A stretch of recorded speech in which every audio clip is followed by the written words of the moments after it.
Hi guys, I'm here today to teach you guys a little bit about the function of locks and the history behind them. But most of my information today I've gotten from Sarasota Locksmith. It is a lock picking company in Florida, and they had the most accurate information that was reliable and sourced. So I went with them. Um, I have my note cards to help me get along through this, and I hope you guys really enjoy. So, to get a understanding of locks and their function, you need to know what is going on with the mechanisms inside of it. And it comprised of these small cylindrical pins, these doodads right here, that are spring loaded. And they get spring loaded into this cylindrical lock where the key is supposed to go. Now, when you have the key, it has points on it that give a specific height. Now, those points will even up each one of these pins evenly so that it can be turned. Now, you see right there? That's where all those pins are being put at various states, making it unable to turn this without the key to unlock it. Now, if you were to pick the lock, you would need a torsion wrench. You need to put it in there to put just a small bit, and then you take a pick and you push it right up in there, and you want to individually push these pins up. And when you put the pressure down on the torsion wrench, these will stay in place, allowing you to pick the lock if you push each pin up to the right spot.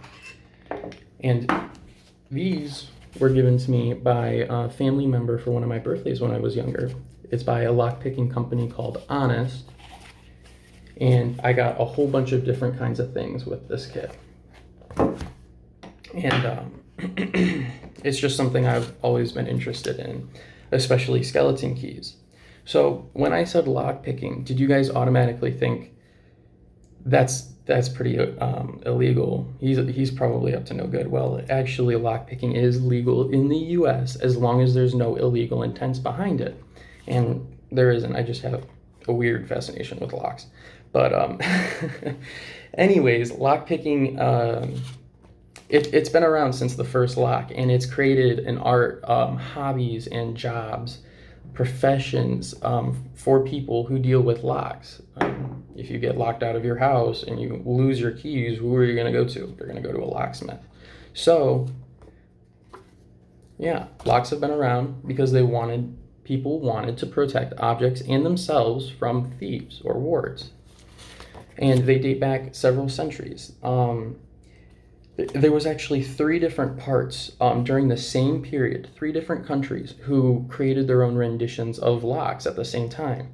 Greece, Rome, and Egypt were able to create a lock system, which is pretty cool because if you asked any historian, they wouldn't be able to give you an exact year or an exact person who was the first to create a lock. It happened in multiple cultures in different parts of the world. And so over time, these locks they have gotten more advanced. And so in the late 17th century, a British dude who was a polymath engineer named Joseph Barama created a pin tumbler lock system that he believed was unpickable. And so he was so in